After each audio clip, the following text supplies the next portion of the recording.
Assalamualaikum warahmatullahi wabarakatuh. Assalamualaikum warahmatullahi wabarakatuh. Salam bahagia, jumpa lagi di Cemil Ceramah Ilmiah bersama saya Ustadz Miftah dan istri saya tersayang Mr. Saskia. Kali ini saya ingin membahas tentang jilbab tidak wajib bagi wanita Islam. Pembahasan yang menarik sekali. Iya, ini fatwa dari istri almarhum Kiai Haji Abdurrahman Wahid. Beliau seorang ulama wanita ya, yang fatwa-fatwanya juga sangat berkualitas. Ibu Dr. Hajah Sinta Nuriyah Wahid MH. Jadi kita tidak ragukan keilmuan beliau. Beliau adalah tokoh besar dari kalangan Nahdlatul Ulama dan umat Islam khususnya. Apa yang difatwakan oleh Ibu Sinta itu tidak salah ya. Dan itu sebuah fatwa yang sudah cukup klasik. Sejak dulu sudah ada. Nah, ulama-ulama kita dahulu seperti Muhammad Natsir ya. Beliau itu juga di dalam suatu pernyataannya menyatakan bahwa jilbab itu tidak wajib bagi wanita Islam. Kalaupun ada ayat tentang jilbab itu misalnya surah Al-Ahzab 59. Yudnina 'alaihinna min jalabibihinna. Hendaklah wanita-wanita yang beriman itu menjulurkan jilbabnya. Ya. Jadi di sini kalimatnya itu hendaklah.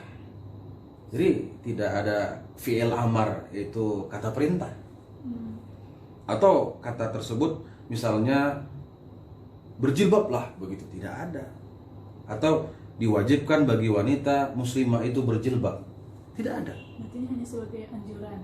Anjuran. Nah, jadi tidak ada ayat-ayat yang spesifik atau ayat-ayat yang signifikan mewajibkan wanita muslimah itu untuk berjilbab. Kalau kita teliti dalam asbabun nuzulnya ya, sebab kenapa ayat ini turun. Di dalam kitab Ad-Durrul Mansur, Imam As-Suyuti mengisahkan bahwa pada masa itu dulu masa perbudakan, di mana dibedakan wanita yang merdeka dengan wanita yang budak. Wanita merdeka dianjurkan berjilbab. Nah, sementara wanita budak itu dilarang. Wanita-wanita yang merdeka, mereka berjalan di malam hari untuk buang hajat atau untuk keperluannya, itu sering diganggu di masa itu. Karena mereka kan pada waktu itu dengan dada yang terbuka gitu ya, tidak tertutup. Diganggu oleh laki-laki yang jahat gitu ya, yang otak porno, yang ya otaknya cabul begitu ya. Jadi mereka itu melakukan pencabulan terhadap wanita-wanita muslimah ya keluar di malam hari. Maka dianjurkanlah mereka untuk memakai jilbab, menjulurkan jilbab itu. Nah, itu kan di masa perbudakan. Wanita budak pada masa itu kasihan kalau mereka pakai jilbab, mereka tuh dipukulin. Makanya Rasulullah SAW beliau hadir untuk menghapus perbudakan itu, sehingga wanita itu memiliki derajat yang sama dalam hal-hal tertentu dengan pria. Diangkatlah derajat wanita itu. Nah, kalau di masa sekarang ini kan sudah aman gitu ya kan. Tidak ada lagi yang mengganggu, atau tidak ada lagi wanita itu berbahaya kalau dia keluar di malam hari.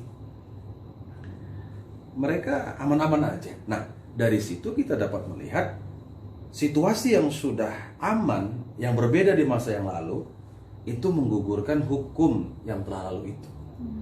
Dulu anjuran, ya sekarang dipakai boleh, nggak dipakai pun nggak apa-apa. Jadi kita tidak anti jilbab. Ya, benar. Kita bersahabat dengan wanita-wanita berjilbab.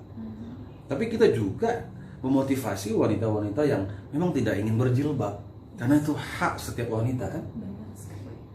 Hak setiap wanita untuk memilih pakaian apa yang dia pakai. Kita nggak boleh saling menjudge satu sama lain. Betul, tidak boleh membuli yang tak berjilbab, kan gitu. Atau sekolah-sekolah negeri yang mungkin barangkali ada yang mewajibkan, sementara anak perempuan ini tidak mau berjilbab, ya saling legowo. Silahkan, karena dari dulu pun kita juga tidak ada yang berjilbab kan. Ya, Nusantara semuanya. Ya, pakaian Nusantara juga tidak ada yang berjilbab. Nah, dalam kaidah fikih dikatakan idza intafatil illatu rufi al hukmu, apabila ilat ya, ilat itu sebab hukum yang ada pada ayat atau dalil-dalil yang ada dia sudah nggak ada lagi, maka rufi'al hukmu, diangkat hukum itu, dihilangkan. Jadi anjuran itu sudah tidak ada lagi gitu. Nah, silahkan mau pakai atau tidak. Itu yang pertama ya, mengenai asbabun nuzulnya. Yang kedua, dari sisi pembahasan masalah aurat kata orang ya kan. Ya, aurat. Nah, aurat itu sebenarnya terjadi perbedaan pandangan, multitafsir gitu. Menutup aurat wajib, tapi batasan-batasan itu berbeda. Nah, makanya Imam Ibnu Ashur ya di dalam kitab At-Tahrirnya itu menyebutkan bahwa ada sebahagian ulama ya yang menyatakan bahwa aurat wanita itu seperti ini dan seperti ini. Dalam surat An-Nur ayat 31. Surat An-Nur ayat 31 itu yang bunyinya ya, ringkasnya, wala yubdina zinatahunna illa ma dhahara minha. Tidaklah wanita itu memperlihatkan perhiasannya, ya aurat atau pakaian yang menutup aurat itu, illa ma dhahara minha, kecuali yang biasa terlihat, biasa yang tampak. Di dalam kitab tafsir Mafatihul Ghaib, Imam Ar-Razi mengatakan demikian. Yang biasa tampak itu artinya yang sesuai dengan adat setempat. Nah, kita apalagi di Indonesia ya, kaya dengan busana Nusantara, busana-busana yang sopan, pakaian-pakaian yang terhormat. Memang itu budaya kita ya Ustaz ya? Iya, karena itu memang budaya kita dan harus kita jaga. Kita harus melestarikan itu sih.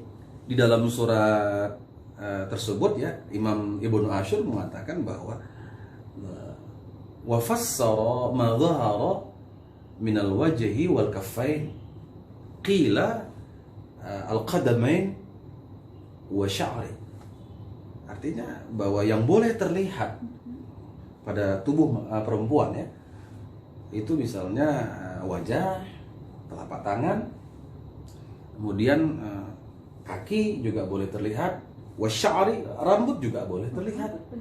Nah, mungkin dari situ Ibu Sinta Nuria Wahid mengatakan bahwa tidak wajib. Tidak wajib. Karena rambut juga boleh terbuka. Karena memang sudah ada dasarnya ya Ustaz. Betul, iya, saya pikir rambut itu kita jadikan sajalah aura, dia bukan aurat. Dia itu mahkota aja, ya, bukan sengketa. Itu ada kata Dr. Randes Haji Saiful Azhar dari Batubara. Beliau Ustadz juga ya, yang juga setuju gitu bahwa ya rambut itu ya bukan aurat tapi dia aurat. Dia itu mahkota bukan sengketa. Nah, jadi oleh karena itu ya kita tidak salah ingin mempertahankan busana Nusantara kita ya, karena menghidupkan budaya-budaya kita tuh dijamin gitu, dan ada pasalnya. Apa itu Ustaz? Pasal. Mau dengar? Boleh.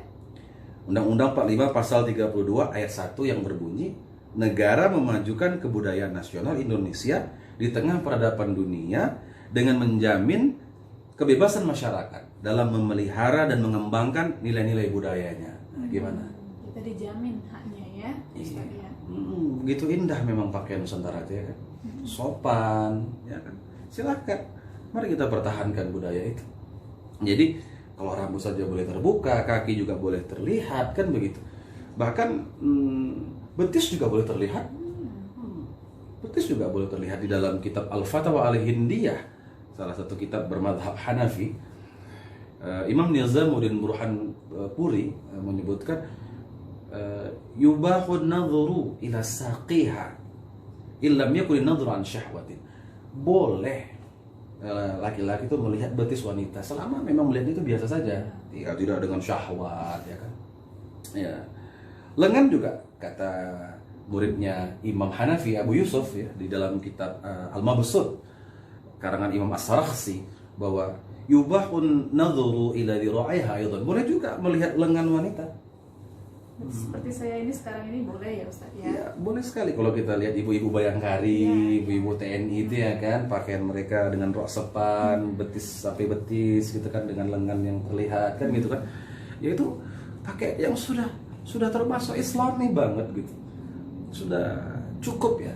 Nah, guru kita juga, ulama kita Quraisyab juga mengatakan bahwa aurat itu juga adalah kehormatan ya. ya aurat itu kesopanan gitu ya. Jadi dengan penjelasan-penjelasan yang tadi, istriku yang tersayang gimana? Sangat jelas sekali Ustadz, luar biasa. Alhamdulillah. Jadi nggak ada keraguan lagi ya. Untuk tidak Pak Ustadz.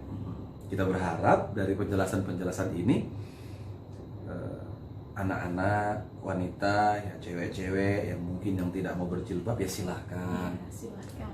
Bagi yang mau berjilbab ya juga nggak ada masalah. Sekali. Jadi tidak ada pembulian kan gitu kan. Benar.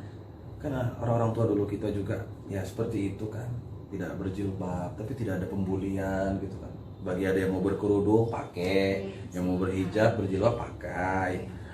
Pokoknya nggak ada hal-hal yang perlu sebenarnya dipertentangkan ya, atau hal-hal yang merasa diri paling benar, merasa diri paling solehah, jangan.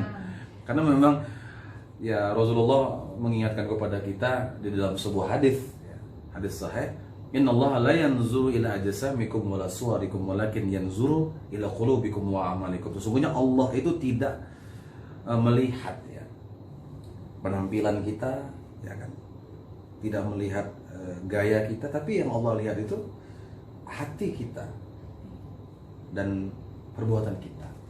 Itu saja. Ya mudah-mudahan apa yang kita sampaikan ini bermanfaat untuk semua masyarakat Indonesia dan seluruh dunia kalau bisa. Sampai jumpa lagi di waktu yang akan datang bersama saya Ustadz Miftah dan Saya Miss Elma Saskia. iya, di Cemil Ceramah Ilmiah. Assalamualaikum warahmatullahi wabarakatuh. Assalamualaikum warahmatullahi wabarakatuh.